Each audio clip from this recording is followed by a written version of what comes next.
بسم اللہ الرحمن الرحیم۔ کیا غرور واقعی انسان کو اس کی حقیقت دکھا سکتا ہے؟ یہ ایک شہزادی کی کہانی ہے جسے اپنی خوبصورتی اور دولت کا بے حد غرور تھا، لیکن کیا وہ جانتی تھی کہ اس کا یہی غرور اس کی زندگی کو بدلنے والا ہے؟ السلام علیکم عزیز دوستو، آج میں آپ کو ایک ایسی کہانی سنانے جا رہی ہوں جو ہمیں عاجزی اور زندگی کے حقیقی سبق سکھاتی ہے۔ تو آئیں کہانی کا آغاز کرتے ہیں۔ کہتے ہیں بہت سال پہلے ایک بادشاہ کی اکلوتی بیٹی تھی جو اپنی خوبصورتی اور حیثیت پر نازاں تھے۔ وہ ہر آنے والے رشتے کو ٹھکرا دیتی اور مذاق کا نشانہ بناتی۔ ایک دن بادشاہ نے بڑی دعوت کی اور اس میں شہزادی سے شادی کرنے والے تمام امیدواروں کو بلایا۔ سب لوگ اپنے اپنے مرتبے کے حساب سے کرسیوں پر بیٹھ گئے۔ شہزادی دعوت میں اپنے دوستوں کے ساتھ بڑے مغرور انداز میں آئی۔ وہ جس امیدوار کے پاس سے گزرتی اس کو بڑی حقارت سے دیکھتی۔ جب ایک شہزادے کے پاس پہنچی جو بہت موٹا تھا تو اس نے اپنی کنیزوں سے ہنستے ہوئے کہا، یہ گول ٹب ہے۔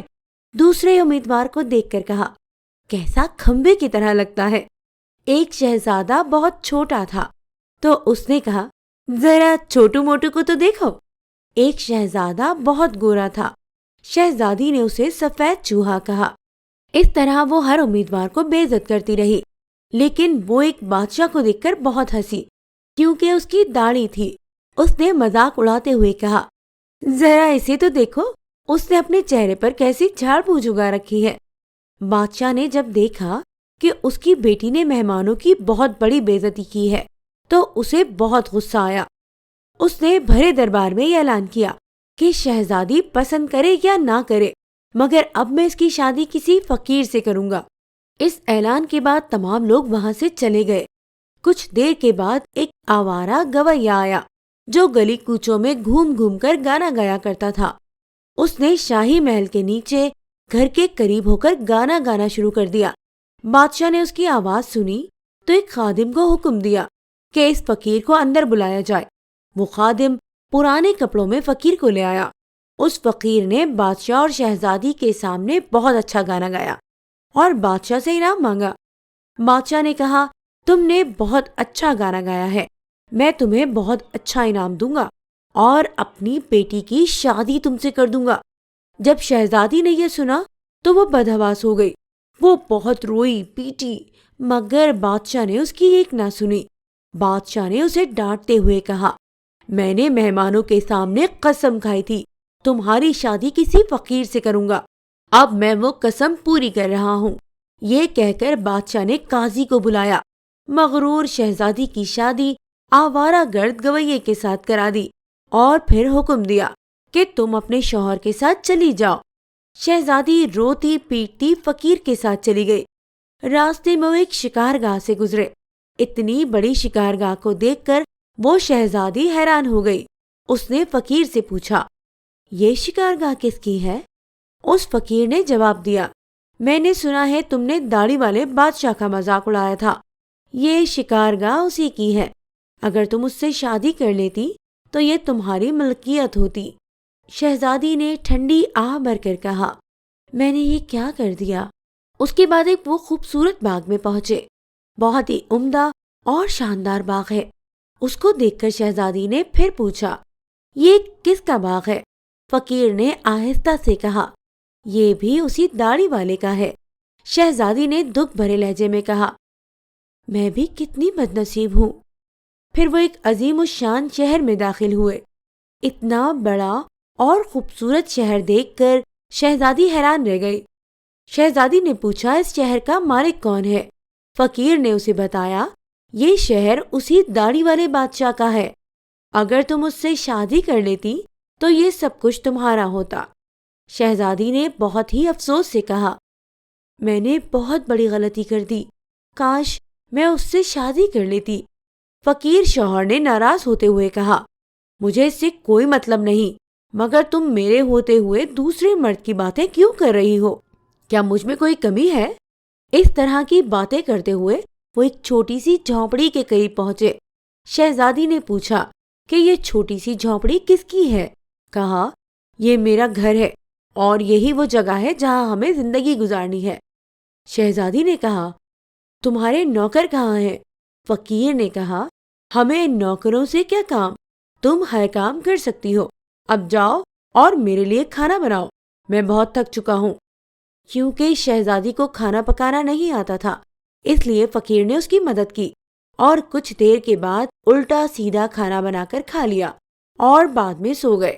دوسری صبح فقیر نے شہزادی کو جگایا اور گھر صاف کرنے کو کہا اور دوسرے کام کرنے کو کہا۔ شہزادی تمام دن کام کرتی رہی اور جلی کٹی باتیں بھی سنتی رہی، مگر صبر کے سوا کوئی چارہ نہ تھا۔ اسی طرح انہوں نے کئی دن گزار دیے۔ ایک دن ایسا آیا کہ ان کے پاس کھانے کے لیے کچھ نہ تھا۔ ایک دن فقیر نے کہا کہ میں نے جو کچھ کمایا تھا ختم ہو چکا ہے، اب تمہارے کمانے کی باری آ گئی ہے، میں تمہیں بے حد لا کر دیتا ہوں، تم اس سے ٹوکریاں بنانا۔ یہ کہہ کر وہ جنگل کی طرف چلا گیا اور بے حد کاٹ کر لے آیا۔ شہزادی نے ٹوکریاں بنانا شروع کر دی۔ اس سے پہلے ایسا محنت کا کام نہیں کیا تھا، اس لیے اس کی انگلیاں زخمی ہوئی اور اس سے خون بہنے لگا۔ یہ دیکھ کر اس کے شوہر نے کہا، میرا خیال ہے تم یہ کام نہیں کر سکتی، میں تمہیں کچھ سوت لا کر دیتا ہوں، تم اس سے کپڑے بننا۔ مگر وہ یہ بھی نہ کر سکی۔ فقیر نے کہا، تم میرے لیے بالکل بیکار ہو، تم کوئی کام نہیں کر سکتی، تم سے شادی کر کے مجھے بہت نقصان ہوا ہے، بہرحال میں کوشش کرتا ہوں کہ تمہارے لیے مٹی کے برتن لگا دوں، بازار جا کر اسے بیچ دیا کرو۔ مغرور شہزادی نے کہا، جب میں بازار میں کھڑی ہوں گی تو میرے ملک کے لوگ مجھے اس حال میں دیکھ کر خوب ہنسیں گے۔ فقیر نے کہا، یہ میرا مسئلہ نہیں، اگر تم بھوک سے مرنا نہیں چاہتی تو تمہیں یہ کام کرنا ہی پڑے گا۔ جب وہ شہزادی بازار میں برتن بیچنے کے لیے گئی تو لوگ ایک خوبصورت لڑکی کو بازار میں برتن بیچتے ہوئے دیکھتے تو اس پر ترس کھا کر کچھ نہ کچھ خرید لیتے۔ اسی دوران ایک بد مزاج سپاہی وہاں سے گزرا۔ اس نے بازار کے بیچ میں برتن رکھے ہوئے دیکھ کر ان کو لات مار کر توڑ دیا اور کہا، آئندہ اس طرح راستے میں برتن نہیں رکھنا۔ شہزادی بہت پریشان ہوئی اور سارا واقعہ اپنے شوہر کو بتایا۔ شوہر نے کہا، تم انتہائی بے وقوف ہو، تم سے کس نے کہا تھا بیچ بازار میں برتن لے کر بیٹھ جاؤ؟ آخر وہاں سے لوگوں کو گزرنے میں دشواری ہوتی ہے۔ میرا خیال ہے یہ بھی تمہارے بس کا کام نہیں۔ کل میں شاہی محل جاؤں گا، ہو سکتا ہے تمہارے لیے وہاں کام نکل آئے۔ یہ کہہ کر وہ شاہی محل روانہ ہو گیا۔ شام کو گھر واپس آ کر کہا، شاہی محل میں تمہارے لیے مددگار باورچی کی جگہ مل گئی ہے، اب کم سے کم ہمیں کھانے کو تو مل جائے گا۔ اور اس طرح ایک مغرور شہزادی مددگار باورچن بن کر رہ گئی۔ وہ ہر روز صبح سے شام تک باورچی خانے کے سارے کام کرتی تھی اور شام کو لوگوں کا بچا ہوا کھانا لے کر گھر واپس آ جاتی، اور اس طرح ان دونوں میاں بیوی کا گزارا ہو جاتا۔ محل میں آئے ہوئے اسے کچھ دن گزرے تھے کہ اس نے سنا کہ محل میں کوئی شادی کی تقریب ہونے والی ہے۔ مقررہ دن جب آیا تو مہمان آنے شروع ہوئے۔ شہزادی باورچی خانے کی کھڑکی سے دیکھ رہی تھی، ہر طرف بڑی شان و شوکت اور دھوم دھام نظر آ رہی تھی، لیکن شہزادی اپنی قسمت پر آنسو بہا رہی تھی، اپنے غرور و تکبر اور اپنی بے وقوفی پر پچھتا رہی تھی۔ اسی دوران کچھ کنیزیں آئیں اور انہوں نے اسے بہت مزیدار کھانے دیے جو اس نے ٹوکری میں رکھ لیے اور گھر کی طرف چل پڑی۔ ابھی وہ محل کے دروازے سے گزر رہی تھی کہ اچانک ایک خوبصورت لباس میں ایک شاندار اور خوبصورت شخص نے اس کا راستہ روک لیا۔ جب اس نے نظر اٹھا کر دیکھا تو وہ وہی داڑھی والا شخص تھا جس کا اس نے خوب مذاق اڑایا تھا۔ وہ خوف اور شرم سے کانپنے لگی۔ اتنے سارے لوگوں کو دیکھ کر اس کا اپنے اوپر قابو نہ رہا اور اس گھبراہٹ میں ٹوکری اس کے ہاتھ سے گر گئی۔ اس ٹوکری میں سے سارا کھانا گر کر بکھر گیا۔ تمام درباری ہنسنے لگے۔ شہزادی کا یہ حال ہوا کہ کسی طرح زمین پھٹ جائے اور وہ اس میں سما جائے۔ اس نے جھٹکے سے اپنا ہاتھ چھڑایا اور بھاگنا چاہا، لیکن بادشاہ نے اسے لپک کر دوبارہ پکڑ لیا اور بڑی نرمی سے کہنے لگا، ڈرو نہیں، تم نے مجھے نہیں پہچانا، میں وہی آوارہ گویا ہوں جو تمہارے ساتھ جھونپڑی میں رہتا ہوں، میں وہی سپاہی ہوں جس نے تمہارے برتن توڑے تھے۔ یہ سب کچھ میں نے اس لیے کیا کہ میں تمہیں پسند کرتا تھا اور تم سے شادی کرنا چاہتا تھا۔ اب تمہارے غرور کا علاج ہو چکا ہے اور تمہیں اچھا سبق بھی مل گیا ہے۔ پچھلی باتوں کو بھول جاؤ، دیکھو آج ہماری شادی کی تیاریاں ہو رہی ہیں۔ اسی وقت کنیزیں آئیں اور اسے اپنے ساتھ لے گئی اور شہزادی کو دلہن کا لباس پہنایا۔ اور جب شہزادی دربار میں آئی تو وہاں اس کے والدین اور درباری موجود تھے۔ سب نے اس کو مبارکباد دی۔ شہزادی اب بالکل بدل چکی تھی۔ اس کا غرور اور تکبر ختم ہو چکا تھا اور اس نے زندگی گزارنے کا طریقہ سیکھ لیا تھا۔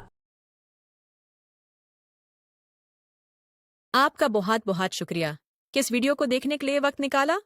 اگر ویڈیو اچھی لگی تو آپ دوستوں سے گزارش ہے کہ ویڈیو کو لائک کریں اور شیئر کریں اور چینل کو بھی سبسکرائب کریں۔ شکریہ۔